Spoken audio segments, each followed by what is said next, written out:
में क्या प्रॉब्लम? बैठे नहीं जगह मैडम ना। अरे हम बैठे हुए, आपको क्या प्रॉब्लम है? आप गलत कर रही हैं ना फिर।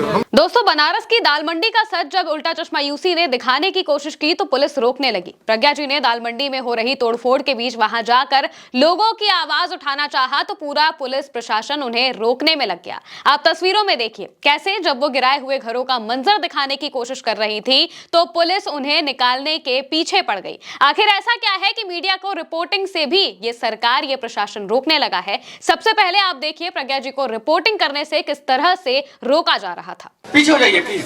हम पीछे हो रहे हैं, लेकिन सर यहाँ के लोगों का आरोप है, यहाँ के लोग ये बात कह रहे हैं कि सुप्रीम कोर्ट से मुआवजे की बात कही गई, उसके बाद भी अभी तक तोड़फोड़ हो रही है। तोड़फोड़ की रोक लग जानी चाहिए। मैम पीछे हो जाइए। भाई आप लोग क्यों ड्यूटी पे लगे हुए हैं? क्यों सर? क्या मतलब है? जब कहा गया है देखिए, रिक्वेस्ट कर लीजिए मीडिया से, बताइए क्या हो। आप आगे हम खड़े होकर अपनी रिपोर्टिंग कर रहे हैं सर, हम अपना काम कर रहे हैं, अपनी ड्यूटी। बिल्कुल बिल्कुल कर रहे हैं, रिक्वेस्ट है। अभी कुछ देर में हम लोग बात करें। आप लोग भी तो खड़े हैं, आप लोग भी नहीं, हम लोग आगे चले आइए। दोस्तों, 300 साल पुरानी इस ऐतिहासिक दाल मंडी में रह रहे वो लोग जिनकी पुश्तें यहाँ रहती आई हैं, पूरा कारोबार यहाँ पर था, उनका दुकान मकान सब सरकार तोड़ रही है। और तो और लोग बोलने से भी डर रहे हैं। देखिए कैसे पुलिस के सामने जब एक मजबूर व्यक्ति अपनी बात रख रहा होता है तो पुलिस उन्हें भी बोलने से रोकने लगती है और कहती है कि आप जाकर एक्सीएन से बात करिए, इनसे क्यों बात कर रहे हैं। देखिए, पब्लिक डरा हुआ है। तो हम खड़े होकर रिपोर्टिंग कर देंगे तो कोई डर है आपको? आपसे डर नहीं है, लेकिन कल हम चले जाएंगे तब जेल में। अरे तो हम अपना काम कर रहे हैं, हमको डाले जेल में, आपको क्यों डालेंगे जेल में भाई? सम्मान करिए। मैं मान रही हूँ, आप उसका सम्मान करिए। आप हमारे मकान इधर को आइए। कोर्ट ने रोक लगा भाई दिया आप जो है एक्शन साहब से अपनी बात कहिए। हमने बोल दिया, लेकिन सुन नहीं रहे हैं। तो आप उनसे बात करिए, हम अपनी सुरक्षा देख रहे हैं। कोर्ट ने रोक लगा दी है, क्या रहे? 40/79 को हाईकोर्ट ने रोक लगा दिया है। तो आप उनसे बात कहिए ना। बोल दिया हमने, तो कहिए जाके। लेकिन रोक ही नहीं रहे हैं वो। अजीब है। आप आगे जाइए सर, बात तो कर लेने दीजिए। आप आगे चलिए भाई, आप आगे बात करिए। बैरियर के उधर चलिए, आप बैरियर के इधर आ जाइए। आप आइए बैरियर के उधर, जो बात करनी है सर वो देखिए, वहाँ देखिए। हाँ तो इसलिए कह रहे हैं आपसे कि आप उधर चलिए। मकान सर, मैं चल रही हूँ सर, लेकिन दिखाऊंगी ना जो हो रहा है यहाँ पर, वो तो दिखाऊंगी ना सर। मैं आपके साथ खड़ी। मेरी जान, अब डर गए, ले लो जान बची है मेरे पास, और कुछ बचा नहीं है क्योंकि मकान तुम ले लोगे। जान बची है, बीबी बच्चे लेके जाएंगे कहाँ? मैं बहुत डर गया हूँ, अब मैं डर गया हूँ सर। अब इतना डर के लोगों से नहीं जीरो। मेरा बाप पीछे से ये कह रहा है कि मत दो इंटरव्यू मत दो। अरे यार, अपनी आवाज भी आदमी आवाम नहीं पहुंचा है। कितना की खबर भी नहीं दिखाई जा रही। मैं अपने मकान के लिए अपनी जान भी अब दे सकता हूँ। ले जाओ, मेरी जान भी ले जाओ। हमारे ऊपर हमारे बुलडोजर चढ़ाना, इसके बाद हमारे ऊपर। हिम्मत से काम लीजिए, ये लोग भी समझते हैं, ये लोग भी किसी के भाई बेटे हैं। सब लोग आके मत बोलिए ऐसा भैया, ऐसा मत बोलिए भाई। इसके बाद इसके साथ मेरा ही नंबर है। मेरा बाप बोला मत बोलो। अरे जाना तो है ही है यार, अब क्या बचा है? कुछ बचा है तो बताइए मैडम। आप ये भी देखिए कि कैसे जब प्रज्ञा जी बर्बादी का मंजर दिखाने लगी तो पुलिस वाले कहने लगे यहाँ से जाइए, बैरिकेड के पीछे से रिपोर्टिंग करिए। देखिए ऊपर पूरा घर ध्वस्त हो चुका है। देखिए ये दुकान होगी पूरी तोड़ी जा चुकी है। भाई बैरियर से उधर कहाँ जा रहा है? अरे यहाँ खड़ी हूँ सर, यहाँ क्या प्रॉब्लम है? वो क्या किसने लगा? पुलिसकर्मी लगे, बैरियर लगा है। पीछे आ जाइए। चलिए मैं बैरियर के पीछे खड़ी हो जाती हूँ। आप जहाँ से दिखाने के लिए राजी हो जाए, ये आलम, ये हालत, ये तबाही हम वहाँ से दिखाएंगे। सर आप हमको ही क्यों ढकेल रहे हैं? क्योंकि और सब मान चुके हैं बात, और कोई नहीं है यहाँ पर।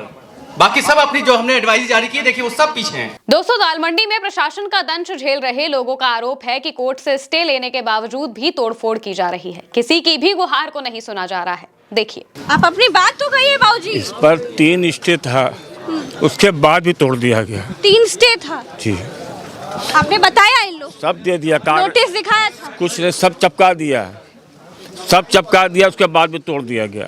सब कब्रिस्तान कर दिया गया। क्यों तोड़ रहे हैं भाई? सरकार नहीं, इतना क्या है मतलब, अगर स्टे लगा दिया तब तो नहीं तोड़ना चाहिए।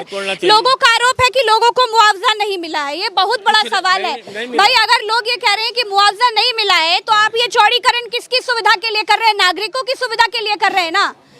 किसको आराम मिलेगा? इन नागरिकों की सुविधा के लिए। ये तो बर्बाद हो रहे हैं। ये कहाँ जाएंगे? आपके पास आएंगे अपना परिवार लेके, आप पालेंगे इनका परिवार? ये जो लोग कह रहे हैं कि इन लोगों को मुआवजा नहीं मिल रहा है, इन लोगों की बात नहीं सुनी जा रही है, पत्रकार लोगों को यहाँ इन लोगों तक पहुँचने नहीं दिया जा रहा है, ये क्या है? कोई अपनी आवाज उठाता है तो कह रहे हैं दोस्तों वो तस्वीर आप जरूर देखिए जब टूटे घरों के बीच उल्टा चश्मा यूसी पहुंचा तो पुलिस प्रशासन प्रज्ञा जी को हड़काने लग गया। तीखे स्वर में उन्हें उस जगह से जाने के लिए कहने लगा जहां पर ध्वस्तीकरण हो रहा था। सर आप हमको ही क्यों ढकेल रहे हैं क्योंकि सर? और सब मान चुके हैं बात, और कोई नहीं है यहाँ पर। बाकी सब अपनी जो हमने एडवाइजरी जारी की देखिए वो सब पीछे हैं। सर एडवाइजरी बात ठीक है आपकी, लेकिन कम से कम दिखाएं, आप हमको दिखाने तो दीजिए आप सर। वहाँ से दिखाइए जो भी दिखाना है प्लीज। आप ही की सुरक्षा के लिए है, एक पत्थर लग जाएगा फिर अनायास का बात बनेगी। चलिए आगे बढ़िए। आप ही की सुरक्षा देखिए पुलिस मना कर रही है, उनकी बात हम मान रहे हैं, ससम्मान उनकी बात मान रहे हैं, लेकिन ये तस्वीर तो हम दिखाएंगे, लेकिन ये तस्वीर तो दिखाएंगे आपको। आप वहाँ से पहले से और बड़ी बात ये है कि अभी भी लोग अपने घरों के भीतर से ये तमाम तस्वीर ये तमाम चीजें देख रहे हैं। देखिए ऊपर पूरा घर ध्वस्त हो चुका है, देखिए ये दुकान होगी पूरी तोड़ी जा चुकी है। भाई बैरियर से उधर कहाँ जा रहा है आप? अरे यहाँ खड़ी हूँ सर, यहाँ क्या प्रॉब्लम है? इतना ही नहीं, लोगों का आरोप है कि उन्हें बोलने भी नहीं दिया जा रहा है। पुलिस आवाज उठाने पर लोगों को ले जाती है, यानी कि उन्हें अन्याय के खिलाफ अपनी आवाज भी लोकतांत्रिक तरीके से उठाने नहीं दी जा रही है। और तो और जब मीडिया उन तक पहुंच रहा है तो बर्बादी का मंजर भी दिखाने नहीं दिया जा रहा है। इस तरह से लोगों को डरा धमका कर विकास की बयार लाई जा रही है। सवाल यही है कि आखिर जब दालमंडी में ये प्रशासन तोड़फोड़ कर रहा है, अगर वो कानूनी तौर पर हो रही है, अगर वो बिल्कुल सही तरीके से हो रही है, सटीक तरीके से हो रही है, तो इतना ज्यादा डर क्यों? डर किस बात का है कि लोगों को बोलने से रोका जा रहा है? डर किस बात का है कि जो मीडिया वहां पर रिपोर्टिंग करने जा रहा है उन्हें रिपोर्टिंग तक नहीं करने दी जा रही है? दोस्तों आप पूरी ग्राउंड रिपोर्ट डिस्क्रिप्शन पर दिए गए लिंक पर जाकर देख सकते हैं। पूरे मामले पर आप अपनी क्या राय रखते हैं कमेंट में जरूर बताइएगा। मैं हूं महिमा और आप देखते रहिए उल्टा चश्मा यूसी।